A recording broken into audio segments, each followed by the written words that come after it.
Assalamualaikum warahmatullahi wabarakatuh. Bismillahirrahmanirrahim. Bimardatillahi subhanahu wa ta'ala wa hidayatihi wa inayatihi wa taufiqihi wa ila hadratin nabiyil mustafa Muhammad wa ala alihi wa sahbihi ajma'in wa li jami'il muslimina wal muslimat wal mu'minina wal mu'minat al ahya'i minhum wal amwat wa li jami'i masyayikhina وخصوصا لمؤلف هذا الكتاب الفاتحة. أعوذ بالله من الشيطان الرجيم. بسم الله الرحمن الرحيم. الحمد لله رب العالمين الرحمن الرحيم مالك يوم الدين إياك نعبد وإياك نستعين اهدنا الصراط المستقيم صراط الذين أنعمت عليهم غير المغضوب عليهم ولا الضالين آمين. الحمد لله رب العالمين والصلاة والسلام على أشرف الأنبياء والمرسلين سيدنا ومولانا محمد وعلى آله وصحبه أجمعين. أما بعد ربي يسر ولا تعسر ربي تمم بخير. قال المؤلف رحمه الله تعالى ونفعنا به وببركة علومه في الدارين آمين. Insyaallah malam hari ini seperti biasa kita akan lanjutkan kajian fikih dan tasawuf. Fikih dengan kitab Fathul Mu'in, tasawuf nanti dengan kitab Minhajul Abidin. Fikih sampai kita kepada syarat sahnya wudu yang kedua. Kita sudah selesaikan syarat sah wudu yang pertama, yaitu berwudu dengan air mutlak. Air mutlak, hukum-hukum air, perubahan-perubahan yang memudaratkan, perubahan yang tidak memudaratkan, mana najis yang dimaafkan, mana najis yang tidak dimaafkan di air, itu insyaallah sudah bisa difahami dan tinggal diamalkan. Nah, biasa kalau ngaji ini sekali kaji lupa nih, kurang, lupa, tak nempel. Nah, jadi di sini kita mengaji, di tempat lain mengaji dengan fikih taharah juga. Nah, fikih tentang air juga insyaallah makin kuat ingatan. Nah, sekarang kita masuk yang berikutnya, wasaniha, dan yang keduanya dari syarat-syarat wudu. Nah, dari syarat-syarat wudu, jaryu ma'in ala udwin maghsulin, mengalirkan air atas anggota yang dibasuh. Mengalirkan air atas anggota yang dibasuh. Nah, disinilah nanti perbedaan antara mengusap dengan membasuh. Kalau membasuh, air itu wajib bergerak, wajib mengalir dia di anggotanya tadi itu. Bahasa kita disiram lah. Sifatnya disiram atau sifatnya air itu bergerak di anggota tadi. Itulah namanya al-ghuslu, yang artinya membasuh. Tapi kalau memang dia anggota wudu yang diusap, maka di situ enggak wajib dibasuh. Nah, karena kita tahu anggota wudu yang umumnya lah, yang secara asal, nah, yang rukunnya itu yang dibasuh 3, yang diusap 1. Yang dibasuh itu wajah, tangan, dan kaki. Yang diusap itu kepala. Nah, perbedaan antara al-ghuslu, membasuh, wal mashu, dan mengusap adalah kalau al-ghuslu atau membasuh itu airnya wajib bergerak. Sementara kalau mengusap itu airnya tak mesti mengalir, tak mesti bergerak. Maka lanjutan bacaan di sini, fala yakfi ayyamassahul ma'u bila jiryani. Maka tidak memadai dengan menyentuhkan air tanpa bergerak airnya, tanpa mengalir. Li'annahu la yusamma ghuslan, karena itu enggak disebut menyiram, enggak disebut membasuh. Misal ada orang berwudu, tangannya dibasahinya dengan air, habis itu diusap-usapnya saja, bukan ditampung air tadi. Ini tangan basah sudah. Habis itu basah-basah itu dia usapkan ke wajah. Ya, ini enggak sah yang seperti ini. Itu namanya mengusap, sementara wajah itu dibasuh. Nah, juga begitu di tangan, dia basahi tangan, habis itu dia lap-lapkan begitu saja, dia tempel-tempelkan saja. Rata memang semua jadi basah dengan air tadi. Tapi airnya nggak mengalir, nggak bergerak di anggota wudhunya tadi itu. Maka yang seperti ini juga tidak sah karena itu bukan membasuh tapi itu mengusap. Nah, kalau kepala memang begitulah minimal sahnya tadi itu. Kalau kepala justru memang diusap. Basahi tangan, letakkan di kepala. Bahkan tanpa perlu menggerakkan tangan itu sudah sah. Basahi tangan, letakkan di kepala, habis itu lepas, sudah sah. Kenapa? Karena kepala memang diusap. Nah, jadi itu. Beda membasuh dengan mengusap. Kalau membasuh airnya bergerak nih. Airnya mengalir di anggota. Nah, tapi kalau mengusap cukup ditempelkan saja sesuatu yang basah ke anggota itu, itulah namanya mengusap. Nah, jadi wajah dibasuh, tangan dibasuh, kaki dibasuh. Sementara kepala diusap. Nah, kadang timbul pertanyaan, lalu bagaimana kalau kepala itu dibasuh, sah atau tidak? Ya ini istilahnya kias aulawi lah, kepada yang lebih utama. Kalau yang ringan saja itu sah, apalagi yang lebih berat.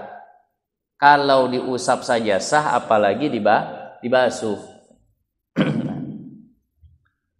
Jadi itu tidak sah kalau seandainya diusap untuk anggota yang dibasuh. Nanti terkadang di tata cara wudhu yang berbeda itu 2 dibasuh, 2 diusap. Yaitu adalah orang yang wudhunya pakai khuf. Bahasa kitab Arab Melayu muza. Nah, kalau ini yang dibasuh tinggal wajah dan tangan. Kepala diusap, muza atau khufnya itu juga diusap. Nah, itu diusap nih. Jangan dibasuh. Kalau dibasuh justru nanti makruh. Bahkan diusap 3 kali saja itu tak dianjurkan. Kenapa? Karena bikin cepat rusak muzanya, bikin cepat rusak khufnya. Nah, kalau kita pakai khuf, kita pakai muza, khuf itu apa? Khuf. Payah kita mengapakannya karena nggak pernah nampak kadang barangnya. Dia tuh macam kaos kaki tapi kulit. Kaos kaki kulit. Bukan kaos kaki kain yang biasa kayak kita pakai. Kaos kaki kulit. Nah, itu diusap tuh. Tidak dianjurkan 3 kali. Cukup sekali aja. Kenapa? Kalau 3 kali cepat rusak nanti khufnya itu. Nah, jadi ini syarat berikutnya, harus dibasuh. Nah, harus dibasuh. Nah, tapi kalau direndam itu sudah lebih-lebih dari basuh lagi. Dicelupkan. Nah, main celup-celup saja.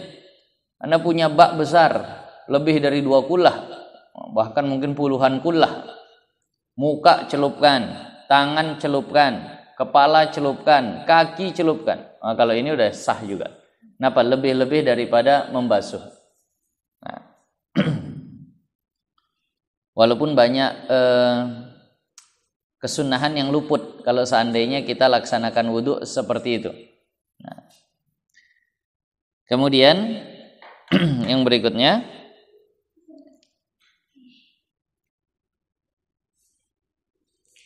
wasalisuha, dan syarat wudhu yang ketiga, alla yakuna alaihi, bahwa tidak ada atas anggota wudhu, ai alal udwi, yakni atas anggota wudhu, mughayyirun lil ma'i taghayyuran darran, sesuatu yang bisa merubah air dengan perubahan yang memang banyak, perubahan yang kuat. Nah, disyaratkan di wajah jangan ada perkara yang bisa merubah sifat air.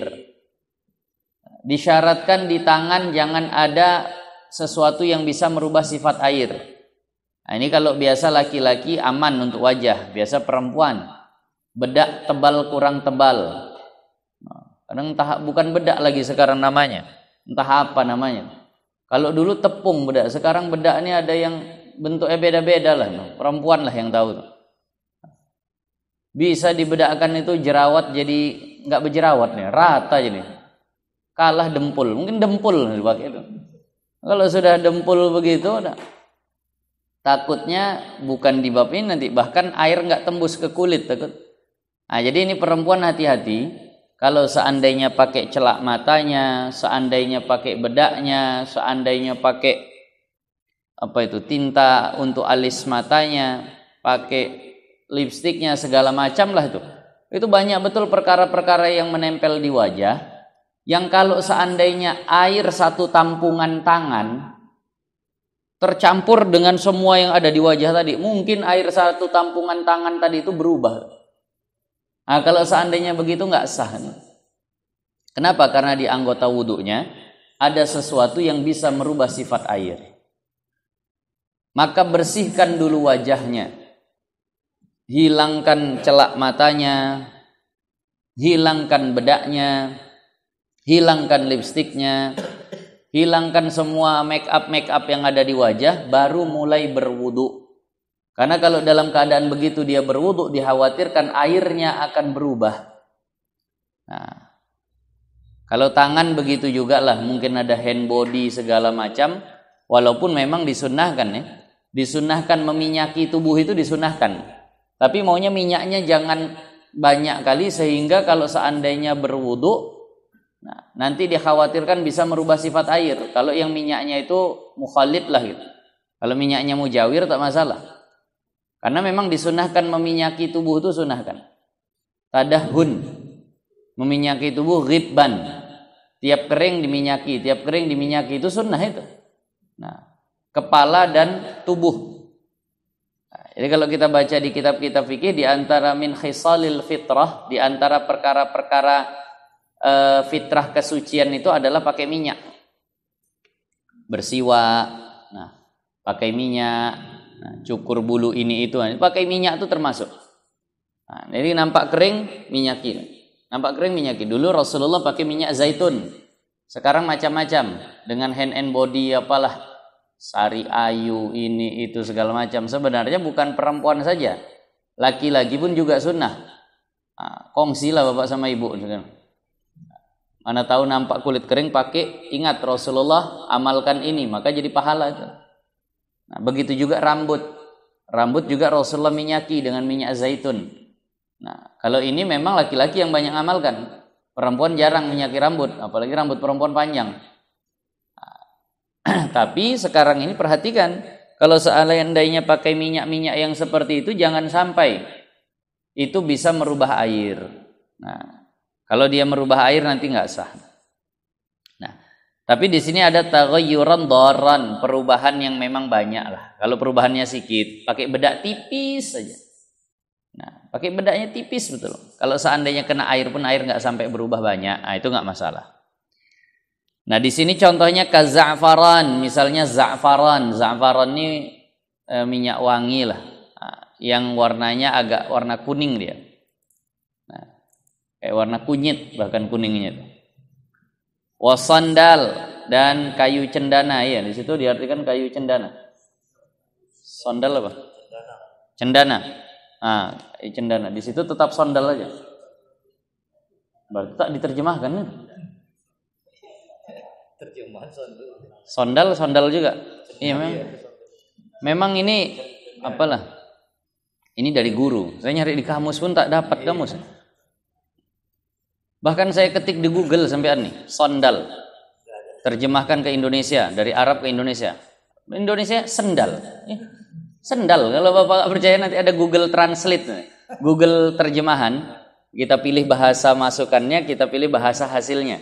Jadi sini saya buat Arab, sini saya buat Indonesia. Saya tulis sondalun. Munculnya sendal. Apa pula sendal? Google pun nggak tahu. Kalah internet sama guru-guru kita dulu. Guru kita bilang kayu cendana.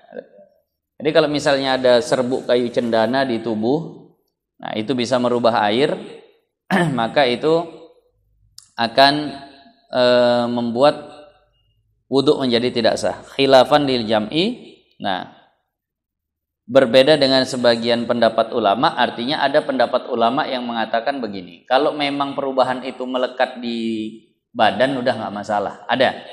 Nah, jadi beginilah, kalau dulu misal ibu-ibu sebelum ngaji dulu, atau adalah wanita yang dulu belum ngaji, kebiasaan begitu, tiap wudhu di saat make up masih tebal, tiap wudhu di saat bedak masih tebal. Nah, akhirnya itulah selama ini wudhu begitu. Kan jadi pertanyaan, apakah mesti diulang wudhunya Ustaz? Enggak. Kenapa? Karena ada sebagian pendapat ulama yang mengatakan kalau yang melekat di tubuh enggak masalah. Khilafan lil jam'i, berbeda dengan sebagian pendapat ulama. Tapi setelah itu, setelah mengaji, jangan lagi begitu wudhunya. Nah, kalau yang udah lalu, asal ada pendapat yang membolehkan, itu silahkan. Bahkan banyak ulama yang mengatakan begini, Seandainya ada ibadah-ibadah yang sudah terlewat dan ternyata salah dalam madhab Syafi'i. Kita kan ngaji madhab Syafi'i. Ya Allah, salah rupanya begitu misalnya. Tapi ternyata ada madhab lain yang menganggap itu benar. Maka banyak ulama yang mengatakan nggak mesti diqadha. Tapi untuk ke depan jangan lagi. Ini contoh. Madhab Syafi'i, madhab Hanafi, madhab Hambali itu sepakat. Kalau baca bacaan dalam sholat, rukun qauli, rukun yang sifatnya bacaan dalam sholat, itu harus terdengar sama telinga sendiri, kan begitu? Itu mazhab itu. Tapi kalau mazhab Maliki itu begini, yang penting mulut dan lidah bergerak walaupun tak keluar suara itu sah. Itu mazhab Maliki. Seandainya misal ada orang selama ini sholat begitu, Allahu Akbar, qomat kamit tapi nggak ada keluar suara sama sekali. Setelah mengaji, kalau seandainya qomat kamit tapi nggak keluar suara yang terdengar oleh telinga sendiri, tak sah. Masya Allah, 20 tahun aku udah sholat begitu, cuma qomat kamit tapi nggak keluar suara. Bagaimana ini? Wajib qadha. Kalau misalnya orangnya memang semangat ibadahnya tinggi, nggak ada masalah. Kalau orangnya semangat ibadahnya tinggi, silahkan saja bilang. Tapi kalau seandainya itu sangat-sangat memberatkan, nggak masalah kita ikut pendapat ulama yang mengatakan, karena ada madhab yang masih menyatakan itu sah, sudah nggak usah pala wajib diqadha. Tapi kalau semua madhab mengatakan tidak sah, ya wajib qadha. Contoh, Allahu Akbar, mulut tekatup, diam, bacanya dalam hati. Nah, kalau ini nggak ada yang membenarkan ini. 4 mazhab semuanya nggak sah.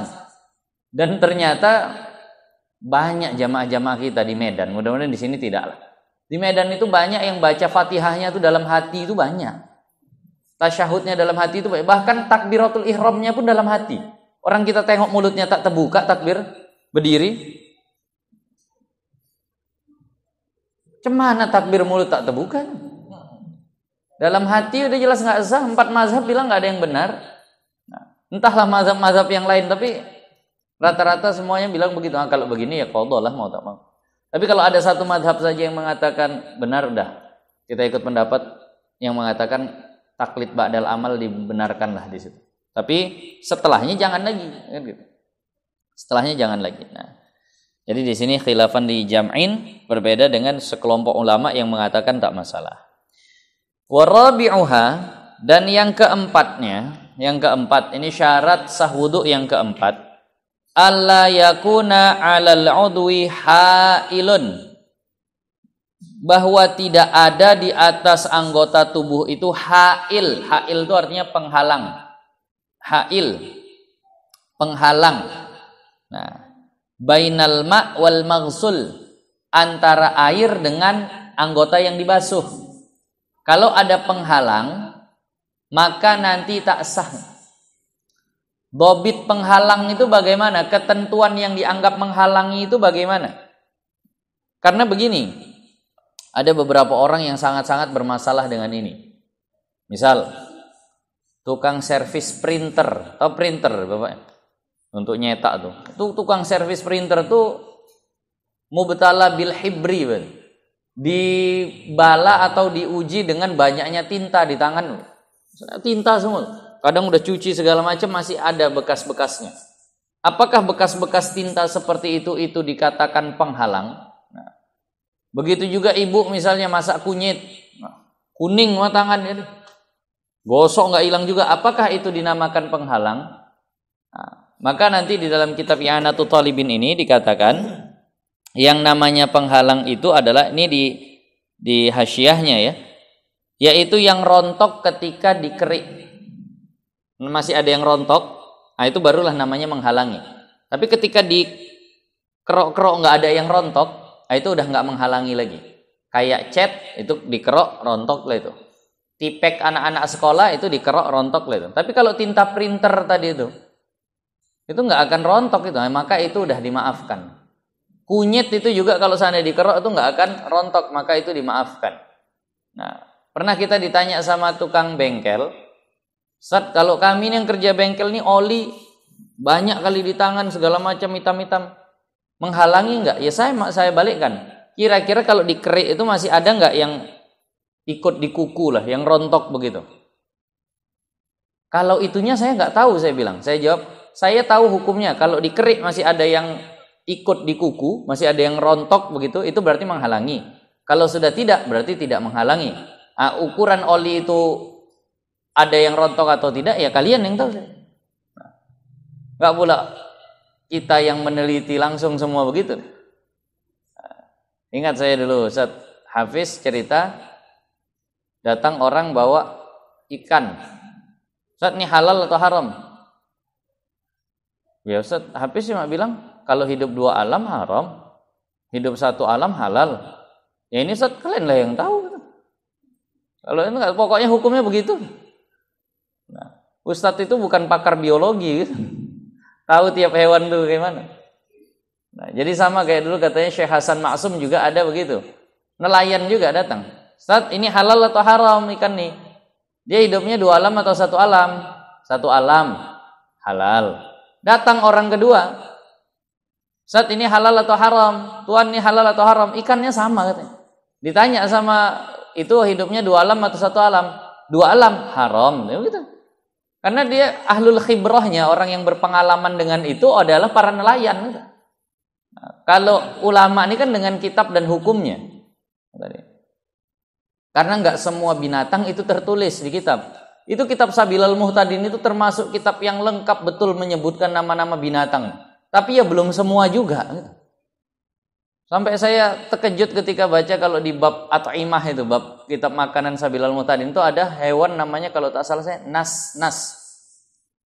Bentuknya kayak manusia. Dia hewan laut tapi bentuknya kayak manusia. Kalau dilihat rupanya rupa manusia. Putri duyung mungkin ini dalam hati saya ini. Karena begitu bahasanya tadi. Dan itu halal dimakan karena memang dia itu hidupnya di laut begitu. Ada saya bilang, kan banyaklah kalau kita putri duyung ini ada atau enggak putri. Waktu saya baca itu, mungkin lah ada nih, mungkin ada. Nah, ini yang tinggal di laut apa memang ada hewan seperti itu? Pernah lihat gitu? Entah nelayan apa namanya itu adalah ada nas atau bagaimana lah, kurang pas. Tapi waktu ngaji dulu sama tuan guru almarhum Alim Alam Syah di Tembung, saya baca itu hewan laut rupanya persis seperti manusia. Nah, kalau tak salah ingat saya pun dibilang kakinya satu. Ya itu miriplah itu tadi, seperti putri duyung itu kan kakinya bersatu gitu. Apa iyalah begini loh. Itu udah cukup lengkap, tapi ya belum juga semua hewan kan begitu. Nah, jadi maka kadang ulama atau ustadz-ustadz ini tahu hukum tapi nggak bisa lah pula meneliti semuanya. Tadi pernah kalau tak salah saya beberapa bulan yang lalu lah saya mengisi tentang masalah melapisi ini. Nah, ada seorang bapak-bapak bilang begini. Jadi kalau pakai cat rambut itu kalau hitam haram, ya. Kalau selain warna hitam ya dilihat, saya bilang. Kalau menyerupai orang fasik haram dari segi tasyabbuh bil fusak, menyerupai orang fasiknya. Tapi kalau tidak, ya itu nggak masalah, asal jangan hitam, saya bilang. Nah, tapi kan melapisi, nah kalau melapisinya saya nggak tahu, saya bilang. Kalau melapisi, iya, nggak boleh seandainya menghalangi wudhu atau mandi wajib. Tapi kalau melapisi, gampang dihilangkan dengan wudhu dan mandi wajib, digosok-gosok sedikit hilang, ya nggak masalah. Wah kalau itu udah pasti melapisi, dia bilang begitu, ya saya bilang saya nggak tahu. Tapi Ustaz bilang halal, ya halal kalau nggak melapisi, saya bilang. Kalau masalah lapis melapisinya jangan tanya saya bilang. Nah itu tanya yang pakar sama tukang cat rambutnya lah. Nah, karena tidak semua yang berwarna itu melapisi. Inai itu nggak masalah. Kunyit tadi itu nggak masalah. Kenapa? Karena kalau dikerik udah nggak ada lagi bekas. Nah, jadi itu ketentuannya yang disebut melapisi atau tidak. Nah, kanuratin. Nah, di sini seperti nuratin. Allah, minyak, bukan syam'in lilin. Nurah di situ diartikan apa? Kayak lalat buatan. Allah, nurah. Allah, kalau seingat kami kayak tepung atau cat lah, bisa diartikan begitulah, cat. Nah, itu tadi, cat. Wa syam'in ini lilin. Nah, di situ lilin juga. Nah, duhnin itu minyak, jamidin minyak yang sudah mengeras. minyak yang mengering lah. Wa ainu hibrin, wa aini hibrin, dan ain, benda dari tintanya. Kalau benda dari tintanya ya nggak bisa, tapi kalau bekasnya nanti nggak masalah. Wa hinain, dan benda dari hinainya. Kalau bekas inainya nggak masalah, tapi benda inainya itu melapisi. Nah, kan kalau mau pakai inai itu kan biasa ada kayak gelnya dulu itu kan. Nah, gelnya itu melapisi. Tapi setelah gelnya dihapus, bekasnya nanti itu ada, itu nggak masalah. Nah, jadi itu. Jadi kalau seandainya itu ada di anggota tubuh, pokoknya rumusnya yang tadi lah. Rumusnya yang kalau seandainya dia dikerok, nah seandainya dia dikerok, maka nanti dia akan meninggalkan bekas atau akan ada yang rontok, itu masih dikatakan, maka itu dikatakan melapisi. Nah kalau seandainya ada perkara seperti itu, ini yang sering kejadian, misal kayak tukang cat lah, mungkin ada yang profesinya tukang cat, ada yang lain, setelah sholat, Assalamualaikum warahmatullah, Assalamualaikum warahmatullah, zikir, subhanallah, subhanallah, nampak pula di celah-celah antara dua jari ini, ya Allah masih ada cat nih, dikerok masih bisa lagi, namanya cat biasa dikerok bisa. Bagaimana hukumnya? Ini sholat asar nih. Nah, bagaimana? Mana saja sholat yang mesti diulang, kan begitu? Atau ini sholat isya misalnya gitu. Sejak kapan lah cat ini ada di sini? Kalau sejak tadi pagi berarti zuhur, asar, maghrib, isya diulang semua. Nah, maka di sini diberlakukan kaidah fikih bahwasannya perkara yang seperti itu dikembalikan kepada aqrabu mungkin, kemungkinan yang paling dekat. Akan dikembalikan kepada kemungkinan yang paling dekat. Contoh begini, namanya tukang cat kan ngecat nggak sekali. Misal jam 11 siang ngecat, habis itu sholat zuhur, dia bersihkan, habis itu sholat zuhur. Ya. Habis sholat zuhur kita bilanglah jam 2:30 ngecat lagi. Ya. Habis itu sholat asar. Habis sholat asar kita bilang jam 5 ngecat lagi, misalnya jam 4:30 ngecat lagi. Habis itu sholat maghrib, nggak ngecat. Kemudian dia sholat isya. Sholat isya baru ketahuan di sini ada cat. Maka dikembalikan kepada kemungkinan terdekat. Kemungkinan terdekat itu ada, tadi kan ada 3 waktu.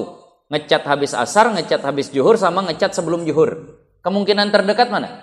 Ngecat habis asar, itu yang paling dekat dengan sholat isyanya.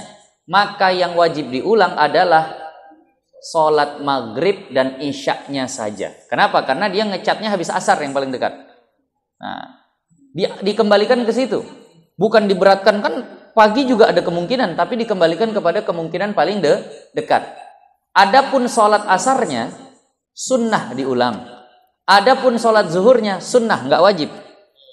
Tapi yang wajib adalah maghrib dan isyaknya saja. Kenapa? Karena habis maghrib nggak ngecat, berarti kemungkinan paling dekatnya adalah habis asar. Maka yang diulang adalah maghrib dan isyaknya saja. Nah, aqrabu mungkin, kemungkinan yang paling dekat. Kalau di dalam kitab Umdatus Salik itu contohnya orang yang melihat mani di celananya. Wah, kok ada mani di celana? Berarti aku berhadas besar ini. Tapi kapan? Nah itu. Tapi kapan? Maka dia lihat, dia terakhir tidur kapan? Misal ada tidur jam 9 pagi. Nah, kemudian habis sholat zuhur, ada tidur lagi misalnya habis zuhur. Nah, habis zuhur tidur, pas sholat asar, habis asar, dilihat ada tadi. Nah, maka diambil yang tidur habis zuhur, bukan yang ini. Disitulah mulai hadas besarnya nih. Jadi kepada kemungkinan yang paling dekat. Nah, jadi mana tahu kejadian-kejadian yang seperti itu. Kadang kita kan ya ngecat di rumah, ngecat sendiri segala macam. Kadang titik kecil saja apalagi di kaki, wah ya ngeceknya. Kadang jatuh cat tepijak. Nah, maka diingatlah kemungkinan yang paling dekatnya kapan. Dari situlah dihukumi benda itu ada. Nah, bukan dari yang paling jauhnya. Nah. Jadi kaidah-kaidah fikih yang seperti itu memang sebenarnya bagus seandainya kita kuasai. Jadi setiap ada perkara-perkara, nah kita bisa balikkan ke kaidah tadi itu. Nah, kita balikkan ke kaidah itu, maka kita nggak bingung. Karena yang termasuk yang aqrabu mungkin ini banyak nih kasusnya nih. Nah, sejak kapan? Nah, itu tadi. Hukum fikihnya ambil yang paling dekat. Hukum fikih ambil yang paling dekat. Nah. Kemudian bi khilafi duhnin jarin. Nah, berbeda hukumnya dengan minyak yang masih encer, yang masih bisa mengalir, belum mengeras, belum bahasanya mengental. Nah, aima'i'in, yakni minyak yang masih cair. Wa illam yasbutil ma'u alaihi, walaupun airnya cuma lewat begitu saja. Misal nih, di tangan kita kena minyak makan. Minyak makan tapi belum kering. Nah, masih basah begitu. Kita siram, lewat airnya begitu saja, udah dianggap sah. Nah, tapi kalau minyaknya sudah mengering, udah mengental betul begitu, kayak minyak apalah kita bilang yang kental lah begitu misalnya. Nah, kemudian disiram, maka itu nggak sah. Tapi kalau dia masih cair, masih encer, maka ini sah. Wa asari hibrin. Nah, dan begitu juga sisa atau bekas daripada tinta, bukan benda tintanya, bekas tintanya. Kayak tadilah tukang printer tadi itu. Itu kan bukan benda tintanya lagi, udah bekas tintanya, maka itu nggak masalah. Wahinain, begitu juga inai. Nah, inai bekasnya nggak masalah. Nah, dalam kitab Umdatus Salik, haram laki-laki pakai inai. Laki-laki itu haram pakai inai.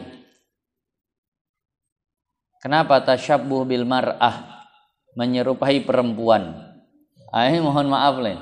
Di sini adatnya kalau laki-laki nikah dikasih inai nggak? Kasih juga, wah. Itu kan. Semua dipakai. Ini saya sampaikan dalam kitab Umdatus Salik, di situ tertulis yahrumu lirrijal, haram bagi laki-laki menggunakan inai. Kalau perempuan sunnah, terlebih yang sudah menikah sunnah, yang masih belum menikah itu mubah, boleh saja. Kalau yang sudah menikah sunnah. Nah, tapi kalau laki-laki haram, di kitab Umdatus Salik tertulis seperti itu. Kenapa? Karena itu perhiasan yang memang milik wanita. Kalau kita pakai, kita tasyabbuh bil mar'ah. Nah, nanti kalau seandainya bikin acara menantu laki atau anak laki, jangan disuruh pakai inai, udah tahu hukumnya Bu ya. Nah, yang laki tak usah. Nah, yang membolehkan wallahu alam. Jadi begini. Pernah bahasanya perkara ini dibahas sama Ustadz di Medan. Jadi terjadi perbedaan pendapat lah. Karena begini, merujuk kepada kaidah usul fikih juga, al hukmu yaduru ma'al illah wujudan am adaman. Hukum itu kan berlakunya sesuai alasan. Alasan haramnya hinai apa? Karena menyerupai perempuan. Lalu ada sebagian ustadz bilang begini, ini bukan kitab ya, ini ustadz Medan. Dia bilang begini, di tempat kita kan inai bukan khusus untuk perempuan. Kalau ada orang pakai inai pasti nggak dibilang bencong itu, nggak dibilang perempuan itu. Nah, jadi karena adat kita di sini berlaku seperti itu, nggak masalah. Tapi saya selalu katakan ya untuk hati-hatilah, karena teks kitabnya nyata seperti itu. Jadi bagus tak usah lah. Nah, jadi ikut Imam Ibnu Naqib aja. Imam Ibnu Naqib itu yang menulis kitab Umdatus Salik tadi. Itu mazhab Syafi'i. Nah, bahkan di kitab-kitab lain banyak yang menyatakan seperti itu. Nah, alhamdulillah dulu saya tak sempat lah pakai inai itu enggak. Jadi tak sempat pakai inai. Nah, jadi situ alam. Jadi nanti yang berikutnya amannya lah. Ya, kalau mau ikut yang membolehkan ya terserah lah. Tapi untuk amannya, nah, nggak usah lah. Mantu laki-laki biasa kan menantu laki-laki karena acaranya kan di tempat perempuan biasanya begitu. Nggak usah disuruh pakai inai. Yang perempuan sunnah. Kalau sudah menikah sunnah pakai inai.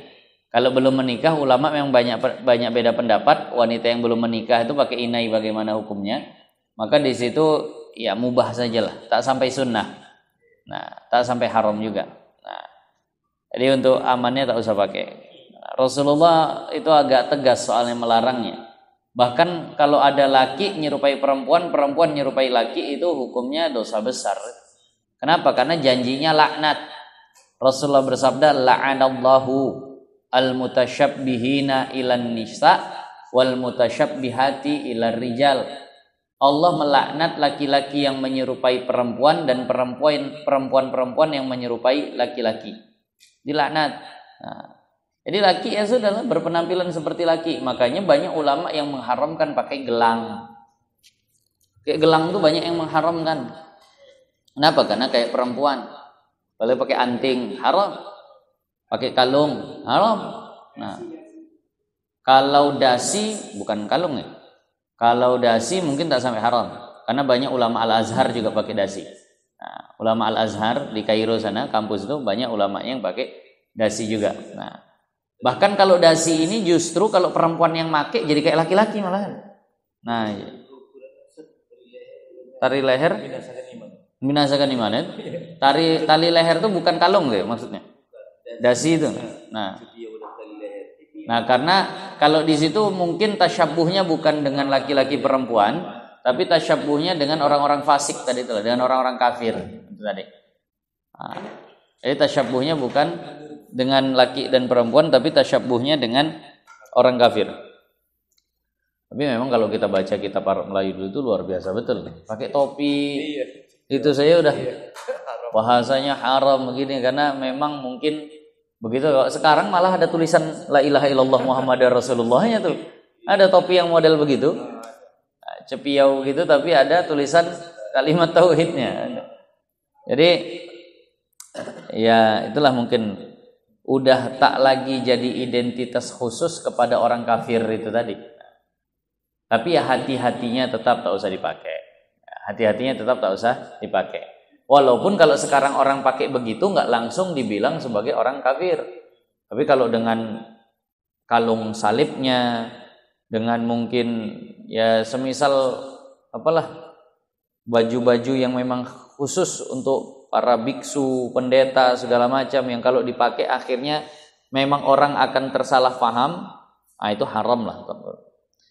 Tapi kalau yang sudah tidak jadi identitas mungkin tidak haram, tapi kalau ada ulama yang mengatakan begitu bagus tak usah dipakai. Nah, jadi itu inai ini bagus nggak usah dipakai lah. Nah.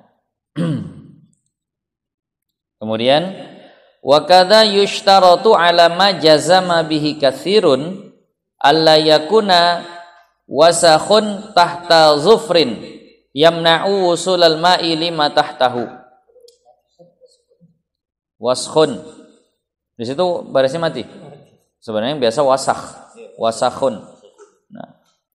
Dan begitu juga disyaratkan atas apa yang ditetapkan oleh banyak ulama bahwa jangan sampai ada kotoran di bawah kukunya.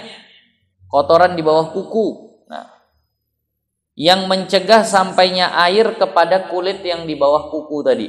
Jadi kalau wudu di bawah kuku itu ada kotoran yang begitu banyak membuat air nggak tembus sampai ke bawah kuku itu, maka ini nanti wudunya nggak sah. Tapi sabar. Nah, ini kadang kan banyak petani-petani sama lah kayak tadi montir-montir itu, tukang bengkel tuh kukunya hitam begitu. Jangan ketika ngelihat ada orang sholat Allahu Akbar pas syahadat asyhadu alla ilaha illallah, masya Allah hitam itu.